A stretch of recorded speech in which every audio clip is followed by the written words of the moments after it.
Muy buenas, soy Omar Rueda, ¿cómo estáis? Espero que estéis todos muy bien y hoy tengo el placer de deciros que mi primer libro ya es una realidad.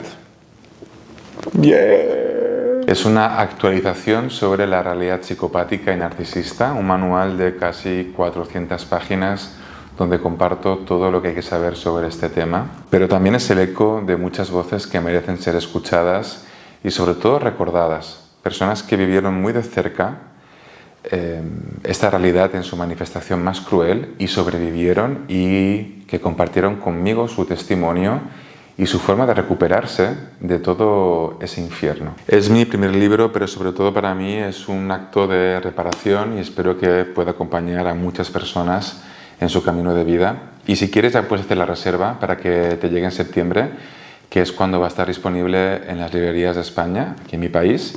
Y esta precompra ayudaría mucho a que el libro ganara visibilidad en un mundo con tanto ruido, ¿no? Es una investigación de 10 años sobre narcisismo y psicopatía. 10 años he estado investigando sobre el tema y es lo que he tardado para escribirlo. Lo podría haber sacado de 5 años, pero me faltaba entender algunas cosas aún desde mi perfeccionismo. Y este es un libro actualizado a la nueva realidad actual.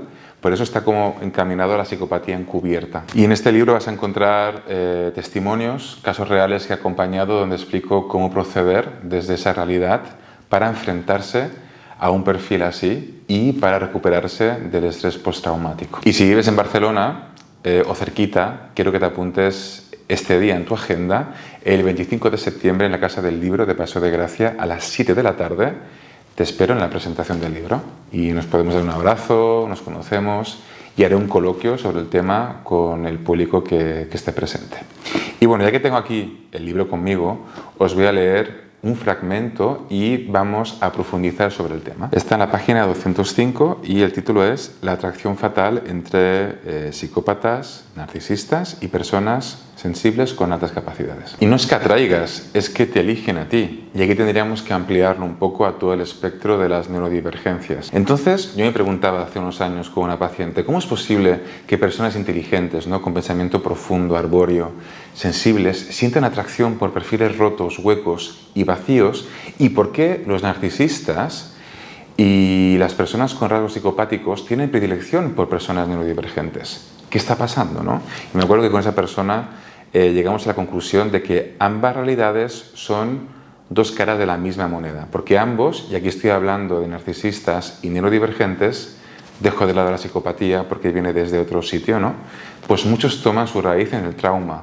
Unos se sobreadaptaron de manera estable y esto significa que son niños que tuvieron que aprender a pensar por sí mismos, a comprender todo, a analizar todo su entorno, desde un estado de hiperalerta, identificando qué era un peligro de lo que no era un peligro, aprendieron a interpretar la realidad desde sus propias estructuras individuales para saber anticiparse y poder aprender a cuidarse solos, a ser su propio papá y mamá, porque no podían contar con ellos, ¿no?, porque estos no estaban muy disponibles por las razones que sean, o bien fueron niños que no se adaptaron y que no pudieron crecer en una estructura estable desde ellos mismos y sucumbieron a ese abandono o a esa falta de vínculo desde unas heridas narcisistas profundas que llegaron a lo patológico. Este es un primer punto de partida interesante, ¿no? Ambos son hijos del trauma, aunque con estructuras biológicas y neuronales muy diferentes. En el libro comento casos reales, ¿no?, anónimos evidentemente, pero son reales, que son muy interesantes para poder, ¿no?, que ayudan, ¿no?, a entender esto mejor. Y para seguir entendiendo esta atracción tenemos que integrar lo siguiente. El narcisista es una persona vacía por dentro, incompleta, sin una construcción propia en materia de identidad y sin vida existencial, que por lo tanto necesita de alguien para llenarse interiormente, para existir, porque de esa manera se nutre y así puede proyectar toda su distorsión en los demás. Va a proyectar todos sus defectos, como ya sabes, para alimentarse en última instancia de sufrimiento ajeno que va ejerciendo, consciente o inconscientemente, quedando él como un ser maravilloso y sin problemas, victimario, y dejando al otro como el perturbado. Y como buen escapista que es de su propia agonía existencial, se siente atraído por personas que le puedan alimentar ese vacío durante mucho tiempo. Personas que brillen por dentro, que sean muy felices, joviales, con un gran mundo interior, emocionalmente potentes, ¿no? Atractivas, personas que han construido el objeto de su deseo en relación al amor, al respeto, a la confianza, personas con tendencia a sentirse culpables, a pensar más en el otro que en sí mismo. Y justamente esto que acabo de decir son los rasgos de las personas con altas capacidades. Y muchas de estas personas viven su vida teñidas de cierto sufrimiento psíquico, relacionado con un autoconcepto de sí mismo negativo y por consiguiente con una frágil seguridad personal. Y esto les empuja a depender de la mirada de los demás, a construirse en relación al otro, a ser una persona muy influenciable. Y van buscando durante toda su vida, porque lo necesitan, a una persona que les brinde una experiencia de vida potente, intensa. Buscan relaciones donde se sientan vivos, porque lo hacen todo así, de esta manera, a lo grande. Cuando conectan, conectan. Cuando respiran, la vida la respiran, y cuando se enamoran, se enamoran. Además son personas que dependen mucho de esa mirada del otro, del feedback sobre todo. Un feedback constante para autoafirmarse de que lo están haciendo bien en la vida. Porque al haber crecido con la etiqueta de ser raros, extraños, molestos, porque desde pequeños dicen verdades como puños, son muy directos, ¿no? Y se han metido en muchos problemas por esto, pues claro, ya no saben si hacen las cosas bien o las hacen mal. Y buscan a personas que las orienten en su día a día, en el cotidiano.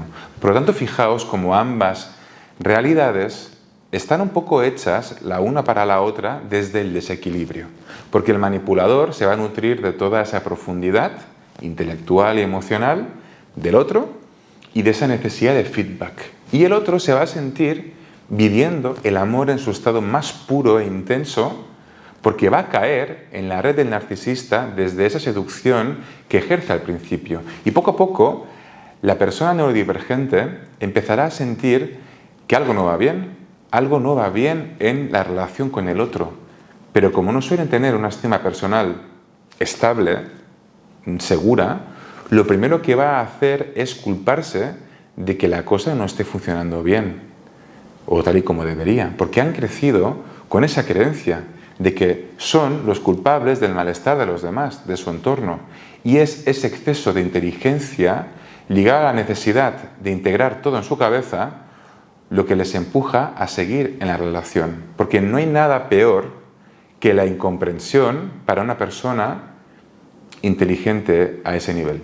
Porque necesita entenderlo todo. Claro, no quiero entrar en esa narrativa de que son especiales, de que la inteligencia que tienen, de que fíjate, no, porque es un problema en realidad. Porque cuando se dan cuenta de que el problema radica principalmente en el otro, porque sí que llegan a la conclusión de que el otro se mueve desde un egocentrismo radical, pues aún así se quedan con esa persona, porque quieren entender qué narices le pasa en realidad, porque para ellos es imposible aceptar que el otro sea sencillamente un ser vacío. Querrá indagar profundamente en la personalidad del otro, para descubrir lo que le pasa, para darle un sentido a todo el sufrimiento que está experimentando en esa relación, en ese vínculo.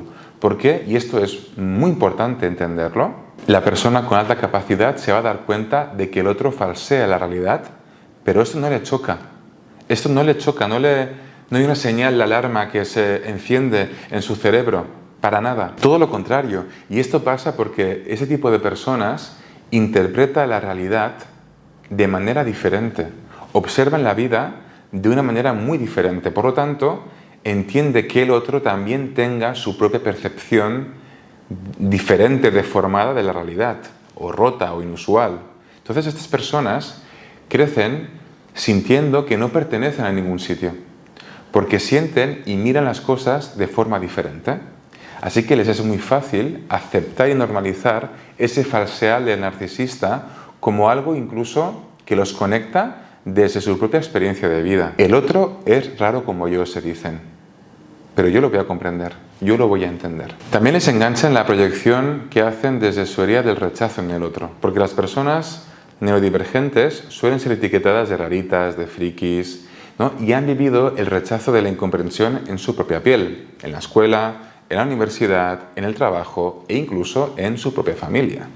Por lo tanto, van a ver al manipulador como alguien raro e inconscientemente van a compartir esa herida de la incomprensión y del rechazo con el otro y se va a sumar a esa causa. Van a decir, oye, tranquilo, yo también soy un ser incomprendido por ser diferente como tú, así que no te voy a juzgar ni a dejar por esto.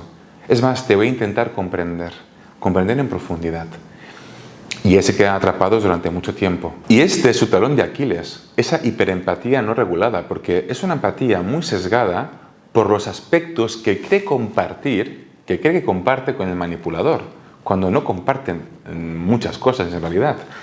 Lo que pasa es que lo que para una persona neurotípica le chirría de un manipulador, porque se da cuenta rápidamente de que le están vendiendo la moto, pues a una persona neurodivergente le va a costar mucho darse cuenta de esto al principio, porque proyectan su ingenuidad e inocencia en los demás.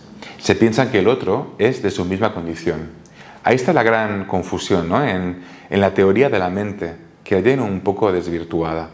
Por eso no existe una presa mejor para estos perfiles de la tríada oscura. El narcisista delante de una persona con estas características se le va a pasar muy bien al principio. La manipulación es muy fácil de darse, pero llega un momento en que se ve obligado a esforzarse cada vez más y más y más, porque a nivel emocional, sí, es fácil engañarlos, por eso de que no proyectan ninguna maldad en el otro, ni ningún tipo de maquiavelismo, pero claro, a nivel de capacidades, de competencias, ya es otra cosa, porque son personas que suelen ser multifacéticas, saben de todo, les interesan muchas cosas, ¿no?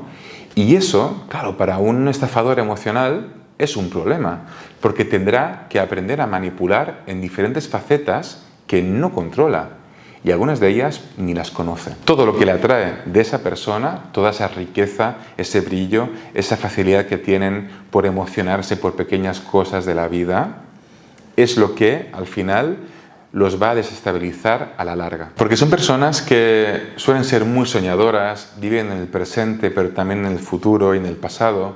Tienen partes femeninas, pero también tienen partes masculinas, porque no se suelen polarizar a ese nivel. Se consideran personas, ante todo, están como muy unificadas en su interpretación de la realidad cuando están en equilibrio, cuando han aprendido a aceptarse tal y como son, de alguna forma, y se hacen responsables de ellas mismas.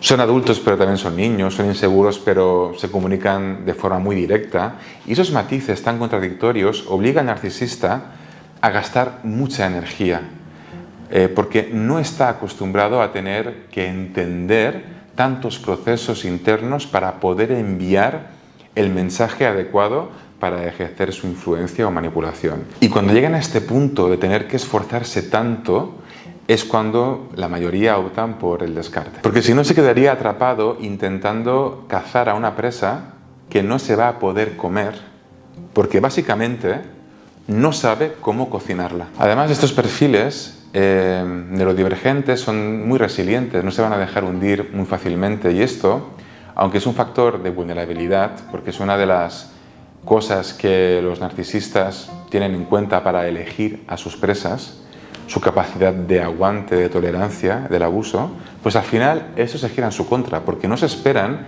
que esa persona nunca llegue a quebrarse internamente. Pensad que son personas que aprendieron a sobreadaptarse al trauma cuando eran pequeñas. Son expertas en esto. Entonces, cuanto más tiempo pasa sin que la presa entre en estado de indefensión, de shock, de anulación de la identidad, de lavado de cerebro, más opciones hay de que haga el puzzle de lo que está pasando y llegue a entender de que sí, de que el otro lo que quiere es destruirla, ¿no? De que se la quieren comer. Entonces, si consideras que eres divergente en tu forma de pensar, de interpretar el mundo y has sido presa de un perfil así, te animo a que dejes en los comentarios lo que hiciste para ponerle fin a esa relación, ya sea de amistad, de pareja, de familia o a nivel laboral. Y cómo hiciste, sobre todo, para ponerle nombre a lo que te estaba pasando. Esto yo creo que puede ayudar muchísimo a muchas personas a salir de su disonancia cognitiva. Yo al menos llegué a la conclusión hace tiempo de que por mucho que le intentes dar afecto y comprensión a un narcisista, nunca se va a sentir saciado, porque su vacío es absoluto. Es como un agujero negro que lo absorbe todo, todo. Y nunca, nunca tendrá bastante.